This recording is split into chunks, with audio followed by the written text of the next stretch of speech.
Hi, before the video starts, I would like to point out that a lot of the points I make in this video are based off of the patch notes and the patch notes alone.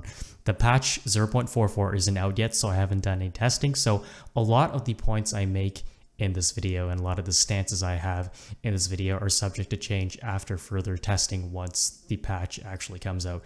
Oh, and I made a ton of verbal errors when doing the actual video. I guess I was too tired after like 15 minutes in, so I apologize for that. There are actually quite a bit of verbal errors. I will be correcting as many as possible with some on-screen text, but overall it's not going to be perfect and it's still going to be very awkward and messy. But aside from that, I hope you guys enjoy the video. Thanks. Alright, I'm going to be going over the augment system that's coming in the upcoming 0.44 patch to Eternal Return. The augment system is very similar to the runes and masteries, or just runes now, system to League of Legends, and they're basically external buffs to your characters, and they're quite big. I originally wanted to do a full 0.44 patch notes rundown, but after briefly going over the patch and seeing everything that's in this patch, I told myself, yeah, this patch is way too beefy. I don't think I have the communication skills, nor do I think I'm entertaining enough to keep people occupied for 45 minutes to what I think is going to be a 45-minute to 1 hour long session. So I dropped the idea, and instead I'm just going to do one part of the patch, which I do think is one of the bigger highlights of the patch, and that is the augment system. So let's talk about augments. All right, so augments are, like I mentioned before, external buffs, and there are 24 in total. There are 3 categories that the augments are separated in: Havoc, Fortification, and Support. Havoc is basically the aggro tree, Fortification is the defensive tree, and Support is, well, the supportive tree. Each category has 8 augments in total: 3 core, 5 sub, core being stronger augments, 5 sub augments being, well, slightly weaker augments. But again, all of these are buffs to your characters, and you're able to choose 5, 1 core, and 4 sub augments. So what you're going to do rather, is you pick a primary category, let's say Havoc, and you choose your core augment from Havoc and 2 sub augments from Fortification. And then you choose a second category, let's say Fortification, and you choose 2 sub augments, not core augments, 2 sub augments, 2 sub augments from Fortification, making it 5 in total. So basically, you cannot choose augments from all 3 categories. At most, you can only choose from 2. All right, so let's talk about the augments in more in detail, as there's a lot going on. So if you play League of Legends, you've played for several seasons, you know that runes and masteries, or just runes in general now, are a pretty big balancing nightmare. It's the fact that runes are better on certain characters and are able to push characters from C tier to B tier, so basically making them viable, but that same rune can push A tier characters into quadruple S tier characters, right? And in a scenario where where the characters that get boosted to quadruple S tier is only like, let's say 5% of the character pool, whereas this rune allows 50%, half of the characters that are originally weak, to become viable. In this case, do you nerf the rune, or do you change it, or do you nerf the quadruple S characters and keep the rune the way it is to make those 50% characters, right? 50% of the C tier characters to remain viable. Hopefully that made sense. I don't think so. It's probably super scuffed, but you know, let's leave it at that. Let's move on to the next point. This is already very scuffed to begin with, but hopefully I get my points across. All right, Havoc, the aggro tree, 3 augments, 3 core augments. Let's start with Frailty Curse.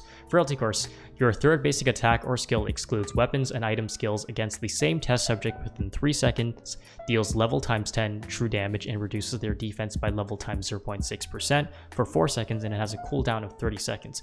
Multi-hit effects only grant 1 stack. Reactions with reactivation skills can vary, and weapon skills cannot stack Frailty Infliction. Multi-hits such as Assault Rifle, Rio, 11 during her ult obviously can't instantly proc Frailty Infliction. Yeah, so this augment is actually very underwhelming. You might look at the true damage and say like, oh wow, it's crazy, but at max rank it's just 200 true damage, which is nice. Obviously it's nice, right? It's consistent as long as you land 3 basic attacks or spells and you basically do 200% true damage. It's nice, right? And reduces their defense by level times 0.6% for 4 seconds. This is actually a very, very small value. So if you look here, right? It's only, right, in the mid game, maybe like 8 minutes in when you're level 12, it does 7.2, and when you're level 20, it does 12. If you look at characters like Rio, right, let's scroll down to find Rio. She has built-in ignore defense in her kit, right? 15%. It's already more. It's 15% uptime. 15% with 100% uptime on Rio. And she maxes her passive second, so by the 7-minute mark, she already has 15% defense ignore.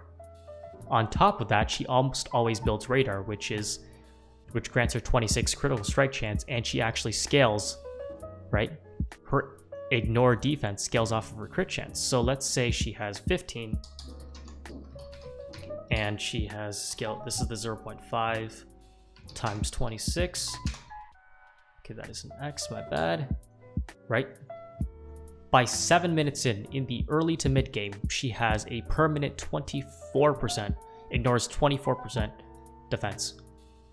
No conditions, 100% uptime. And then you have a rune like this. That only grants 12% in the late game for 4 seconds and has a cooldown of 30 seconds. That's not very good, it's underwhelming. Right? You might think the true damage is inconsistent. Yes, it is. Don't get me wrong, it's consistent. But compared to what I'm about to talk about here, Frenzy, Vampiric Bloodline, like, I don't see how this is going to be a very strong rune. Sorry, strong augment in comparison. Now let's talk about Frenzy. So Frenzy, you gain attack power, you gain attack speed for 6 seconds after using your weapon skill, but you also increase your damage taken by 10%. Again, a cooldown for 30 seconds. Now this augment I think is really, really good. It's really, really good on some characters and just okay on other characters. This was what I was mentioning at the beginning, right? This augment, I feel like, is incredibly strong on a very small portion of characters. Whereas a lot of characters, this augment's just okay. You might think that this is very good on Nadine, Bo Nadine, and Rio. But the thing is, you have to use your weapon skill first in order to activate it. And oftentimes, Bo skill is only used to check areas where you don't have vision, check bushes, you know. You don't really use it for damage in fights because it has such a long cast time and it's hard to hit because the arrows take a very long time to fall. Okay, so before you jump into a fight, you can use your weapon skill first and then you go in, but there's no way that you can consistently use all your full 6 seconds of Frenzy. Not to mention that Nadine with an attack speed bow, she'll probably overcap an attack speed, right? So this is just okay on those characters. And then you have characters like Luke. Now Luke is a very aggressive character, but his bat weapon skill is used for defensive purposes, right? So when you queue in onto them, you got to use your weapon skill, but you knock them away and then you have to chase them again. So this sounds really silly, it sounds really stupid, but trust me, if you were to run Frenzy on Luke, you land the first part of your queue, use your weapon skill before you go in. Yeah, I'm like legit, swing your bat in the midair, hit nothing, activate Frenzy, and then go in. I swear that might actually be the correct play on Luke if you were to go Frenzy. Now let's go a tier above that. Glove skill characters. You get on your target, you use your glove skill, you're now on them, and let's say in Leon in the late game, 30 attack power and 80% attack speed. That's crazy. Leon doesn't build much attack speed, and you get 80% attack speed for free for 6 seconds. You're like, the person you're on is dead. Like, they're straight up dead. This damage taken by 10% really isn't that big of a deal. They're just dead, right? And then a step above this, oh, if that wasn't crazy enough, if Jan and Leon with Frenzy isn't crazy enough, consider characters with Rapier with Frenzy, right? A very big thing is having a weapon skill that you tie naturally into your trading combos or into your all-in combos. Like glove skill rapiers are actually very good, but this is especially good on rapiers because let's go over the characters that use rapier, right? It's Kiara, Fiora, and Nadella. Let's talk about Fiora and Kiara. Both of them build like full crit from my understanding and not a lot of attack speed, right? I have to check. They go Creed, right? No radar. Yeah, they build a lot of crit. A lot of crit. Not much attack speed. Not much attack speed. So the fact that they're able to have like almost close to like 100% crit or just like a lot of crit in general and gain 80% attack speed. Like if Fiora's auto W didn't burst you down already, If Kiara didn't burst you down already, imagine them with 80% attack speed after using the weapon skill and they're on top of you. It's going to be absolutely nuts. And now let's talk Adela.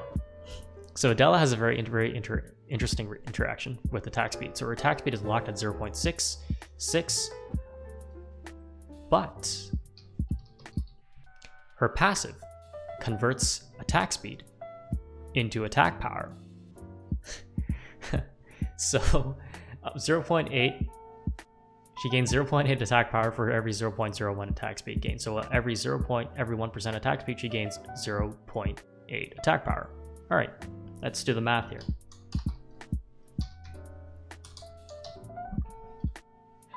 It's 80, 64 plus 30. So after Adela uses her rapier skill, she gains 94 attack power. Think about that for a second. She gains 94 attack power after she uses her rapier skill. If Meteor, Claymore, Focused Impact, Creed Enhanced Auto Attack after using her rapier skill, Adela, was scary before this patch, imagine how much damage that crit is going to do with 94 more attack power. Yeah. Isn't this just insane? Like, this is insane, right? 94 attack power for 6 seconds. And then obviously her abilities, I mean, this is post-nerf, but still, it's still 80% like ability, attack power ratio. It's going to do a lot of damage. She has this for 6 seconds after rapier skill. This is insane. No, I can't wait to actually test this out, because if you have Meteor Claymore, don't you just like completely one-shot the majority of characters? Granted that they don't have a lot of armor. Right, this is pretty nuts. Yeah, so that's my general, thought process on Frenzy. And again, very inconsistent rune. It's very, very good on some characters and just okay on others. So Vampiric Bloodline, very interesting rune. So damaging a test subject with a skill grants you 7% Omni Siphon up to 4 times at max stacks you gain, level times 1.5% skill amplification. Your bonus Omni Siphon remains for 8 seconds and refreshes when damaging an enemy with a skill, and the cooldown is 20 seconds. So if you have a character that has multiple skills, they can get off multiple skills in a very short period of time, you instantly get 28% Omni Siphon for 8 seconds, and then you can use another skill to refresh and has a cooldown of 20 seconds. Isn't this just insane? Like, if you have a character, I'm thinking like Sua can instantly get 4 skills off very quickly, and instantly she has 20% Omni Siphon on top of her passive Bookworm healing, and she scales incredibly well with skill amplification. In the late game, this is 20 times 1.5% skill amplification. It gives her 30% skill amplification, and this bonus, right, I think lasts for 8 seconds, meaning this skill amp bonus also lasts for 8 seconds, right? And the cooldown is 20 seconds. This is insane on almost every skill amp character. And this is one of the I feel like this is going to be very problematic, because you're giving a bunch of skill amp characters who don't have Omni Siphon significant healing, right? It's like Ravenous Hunter being a gigantic problem in League of Legends for a very long time. You're giving mages healing, right? This makes them very hard to deal with. I want to experience firsthand how massive this healing is. I mean, it also gives like a giant skill amp buff, but damn, this is going to be very crazy. If you're like a combo mage, or just any character that builds amp and you're able to get multiple skills off in short succession, this is a very, very strong rune for you. So basically, these two obviously are very strong. This is a bit underwhelming, but in some cases, like I mentioned with Rio and Nadine not being very good users of Frenzy, just being okay users of Frenzy, maybe Frailty Infliction might be a more consistent option. Alright, so basically those are the 3 cores. Let's talk about the sub builds. Now there's 5. There's Stopping Power, gain 3% penetration. I don't think this is as strong. It's just 3%. This Mantle Goliath is very, very interesting. I do think this is very good. This is basically an indirect nerf to Xiukai, because Xiukai will always have significantly more HP than you. That means you could potentially always, when you have a Xiukai in your game, everyone who takes Dismantle Goliath will have like 12% extra damage towards you. It's kind of insane. But if you're like a Squishy, again, if you're Rio, Nadine, if you don't build a lot of HP, just like Squishies in general, no low base HP. How much base HP does Rio have? I think it's like 1700 compared to melees who have 2k. Okay, never mind. She actually has pretty decent base HP. How much does Nadine have?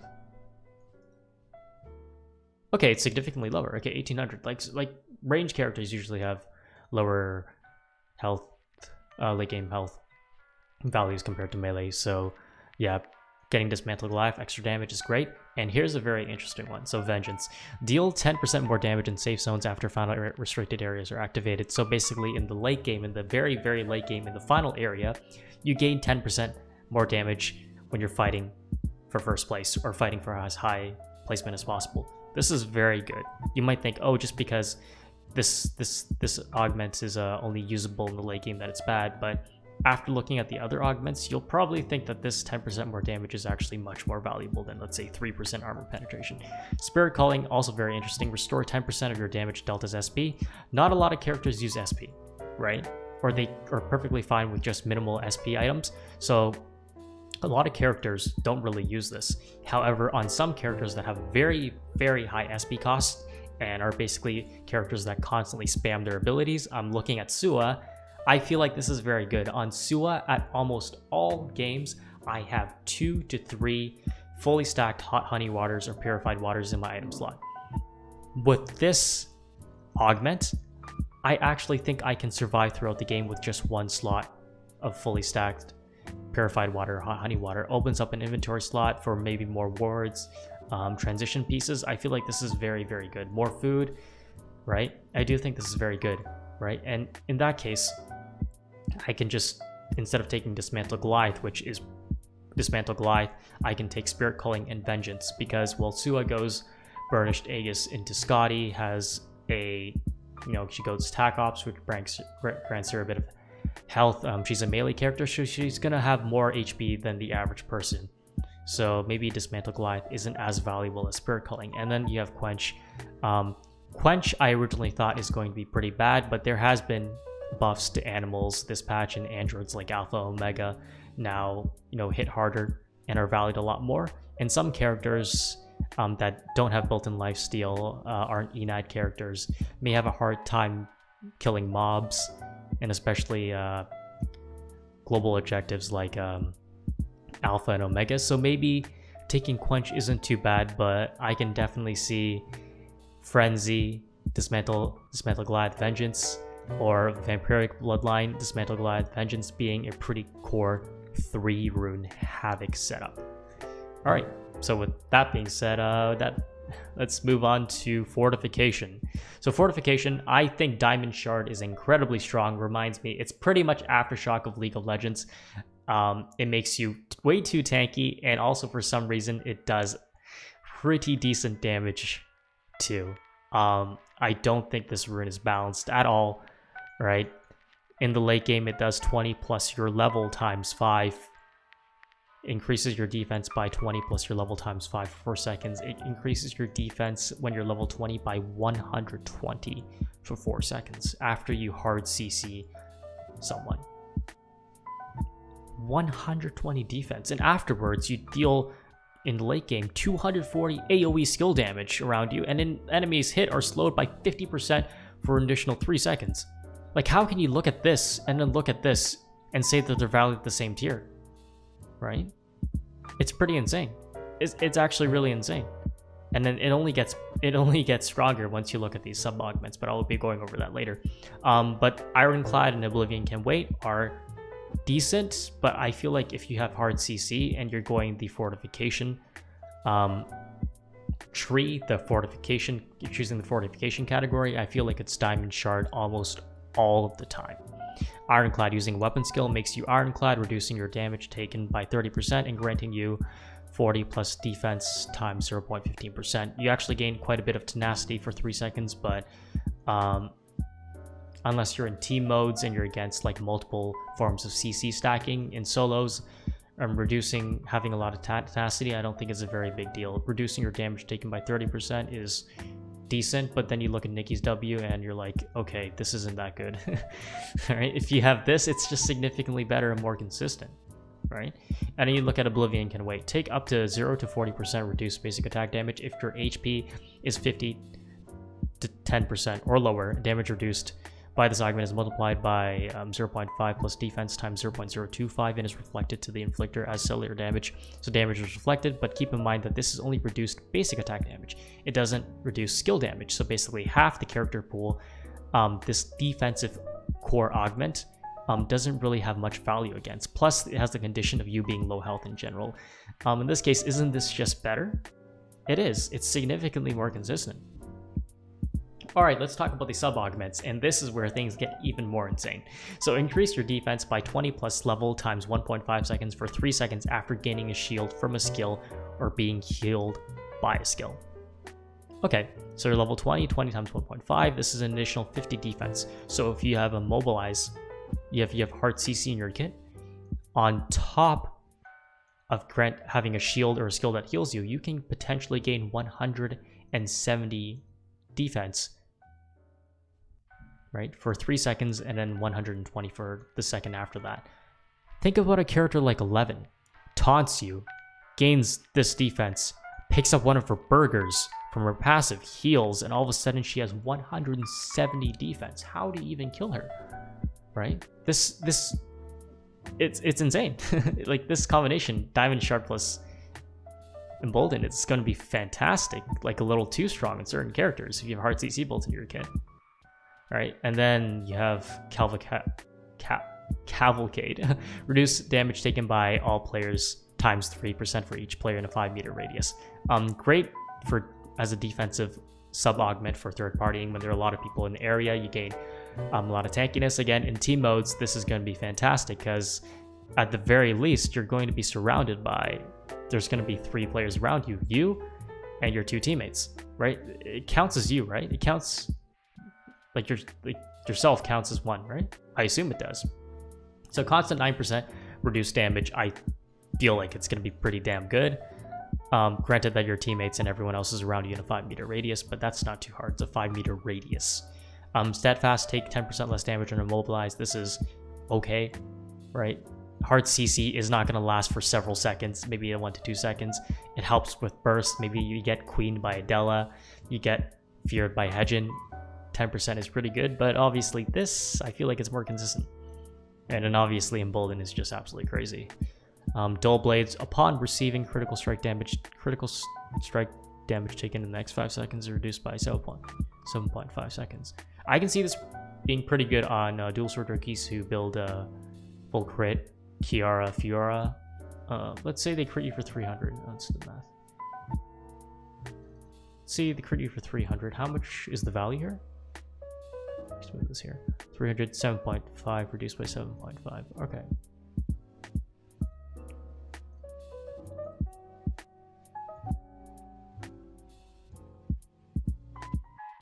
Okay, so you do 22.5% less damage per auto attack. I guess it's decent. I'm not gonna say it's insane, but it's decent. But in this case, is it like why would you take Dull Blades over Emboldening Cavalcade? Very few characters build crit unless you're like against the lobby where half the lobby is Fiora, Kiara, Yuki's. I don't see this being fantastic. Not to mention that as a 10-second cooldown, right? If this was all right, reinforced armor damage reduction stats on items are 30% more effective on you. Okay, damage reduction stats. Search up here. Battle suits.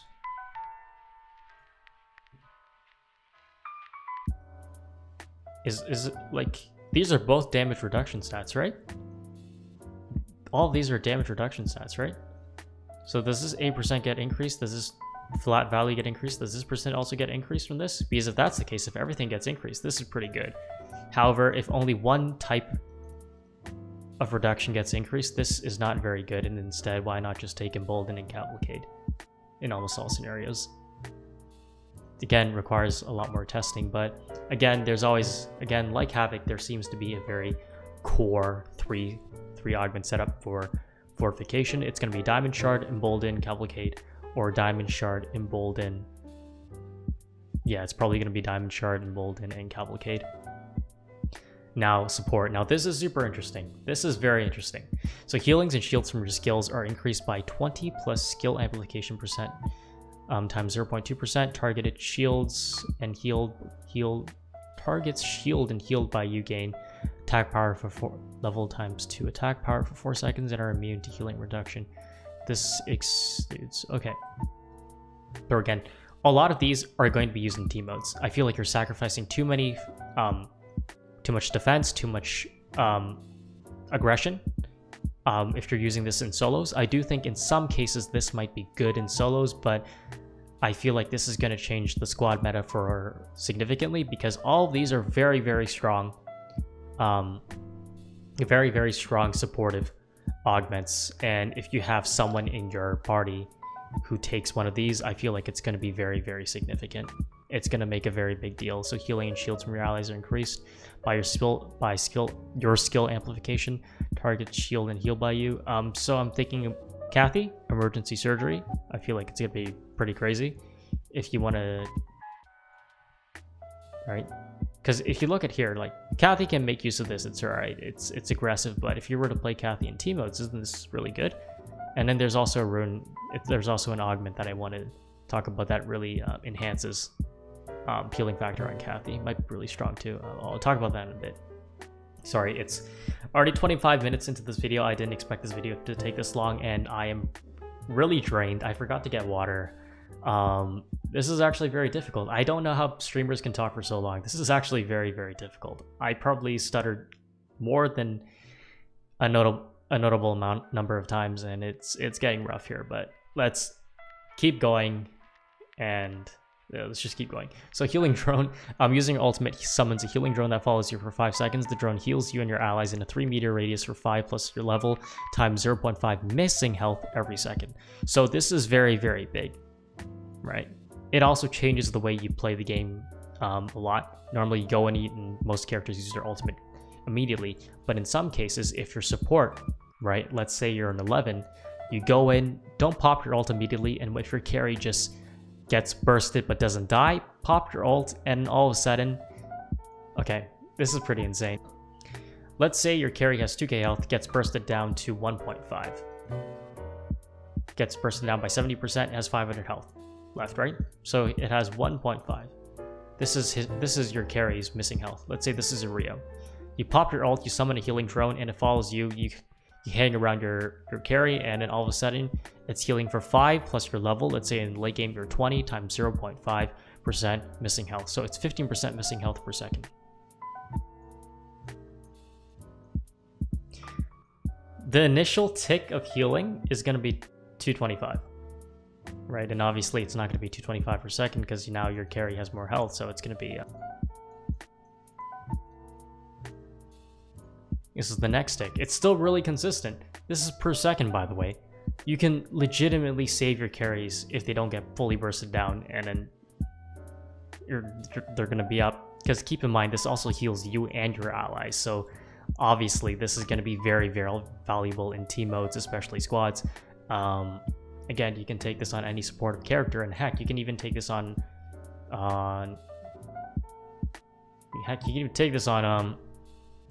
Adriana, Hedgen, like anyone. If you're playing the supportive role in your squads, if you have enough damage, take this. It's going to be very, very helpful. But in a solo setting, the healing is nice, but again, I feel like you're going to be sacrificing too much defensive stats if you can take Diamond Shard, and obviously too much offensive stats if you can take Frenzy or Vampiric Bloodline. Right, and then next is basically this.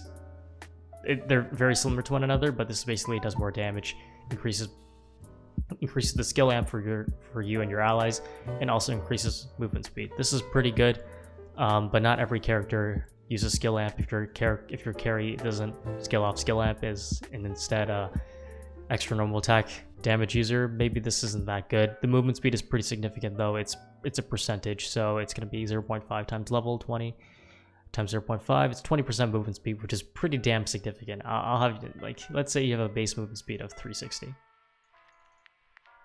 That's not what I want to do. Let's say a base movement speed of 360. Get the 20%. That's pretty nuts, actually. For how long? per meter radius for 3 points. That's great for escaping. And then skill amp, if you have the skill amp, it's what, 10 plus level, 20% for you and your allies. Great. Again, it's the fact that all of these extra stats, you know, are multiplied based off of the number of characters you have in your team. So it's obviously very good. It's still okay in solos, but its effectiveness is increased significantly in team modes. Like, these are team mode supportive augments. They're really good. Okay, so back to the healing factor. Kathy with healing factor, and then you take Thorn Shackles after you mobilize a target, cause them to take 7% increased damage from all sources for 5 seconds. So for this, all sources includes your team, animals, Wick, other teams, right? You just use your E and then you mobilize them, and then you proc this, and oh, it's going to be amazing. See this as a supportive Kathy setup. Assembly, using your ultimate grants you and your eyes a shield for 3 seconds. This is very, very big. Like, the shield is your level times 15%. So, sorry, percent. That's insane. It's a flat value. Your level times 15. It's going to be 300 damage. It has a cooldown of 60 seconds, but you know, you can time it correctly with healing drone, right? Healing drone plus assembly. Again, if you're an 11, you're playing full tank, you're playing peel. You go in, you hold off on your ultimate, your teammates are starting to lose HP, boom, healing drone plus assembly. This interaction is going to be insane. It's very similar to the interaction between Diamond Shirt and Embolden. Healing drone plus assembly is going to be fantastic. Logistics is a big whatever. Imagine not building any food when you're playing this game. Gain 1 plus number of surviving allies, including you, healing potions. I don't think it's good. Like, why would you ever take this? Maybe in the late game when you lose all your food and you're in the final zone, I don't think 1 health potion, or if you're in a squads, 3 health potions is going to be a very big deal. Increase your vision range at night by 2 meters. I guess it's nice. Gain 10% attack power for 6 seconds if your enemy triggers one of your traps. Gain 30% defense for 3 seconds if you trigger an enemy's trap. Cooldown 15 seconds. Again, I guess it's okay, but it's related to traps, so it's very situational. So in my opinion, it's probably Thorn Shackles assembly. But all of these core augments are very good. It depends on your case. But these sub augments are pretty... like the sub augments for these other categories, it's very clear that Thorn Shackles assembly is the best. Oh man. Okay, I'm gonna take a deep breath. I feel very dizzy. This is a very scuffed video already, and this took a lot longer to do than I thought. Hopefully I can upload something cleaner. I will be doing more theory crafting in the future, but wow, there was a lot to say. And I feel like I didn't even get most of my points across. But anyway, like, you can go down the list here, look at the different weapon skills, you can look down different characters, and you can probably make connections. And, you know, a character will have their best core augment, but a character can also make use of a lot of core augments too. Right? It really depends on your playstyle. Sorry, that didn't make any sense. I'm basically saying that like a character can make really good use of multiple augments. There will always be one that's, you know, regarded as the best, but it really depends on your playstyle. Like, for instance, 11 can make many of these work. 11 can third basic attack or skill, she can practice really quickly for more burst. 11 with frenzy is going to be absolutely nuts when she ults. Just imagine the damage from there. 11 can also make use of Imperial Bloodline. 11 can also make use of Diamond Shard, and 11 in team modes can also make use of Healing Drone, Amplification Drone. 11 is actually pretty damn versatile now that I think about it. I feel like she's just a very solid solos character and also a really solid team modes character, especially with these augments. I feel like there's going to be a lot of versatility now. Actually might do a lot of testing for 11. But there are also characters that are definitely more limited in their selection. I do think most of marksmen's will choose Havoc, but I guess we'll see. This is going to be very interesting. And first off, this is probably going to be a very big balancing nightmare. I can already see certain characters abusing certain augments, whereas other characters that are not so high on the tier list have augments that make them better, but then have that augment nerfed because, well, some characters are abusing. I don't even know. This is going to be very interesting. It's going to be very chaotic, and I can't wait for it. But anyway, thank you for watching. I'm pretty sure most of you have already clicked off this video very early on. I didn't expect this video to be 35 minutes long, but for those who have watched until the end, thank you. Hopefully this wasn't too scuffed and it wasn't too awkward, but again, I hope everyone enjoyed the video. Hope this was informative to a certain degree, and yeah, I'll see you, all of you, or most of you, or maybe even one of you at least, hopefully, in my next video. But anyways, take care.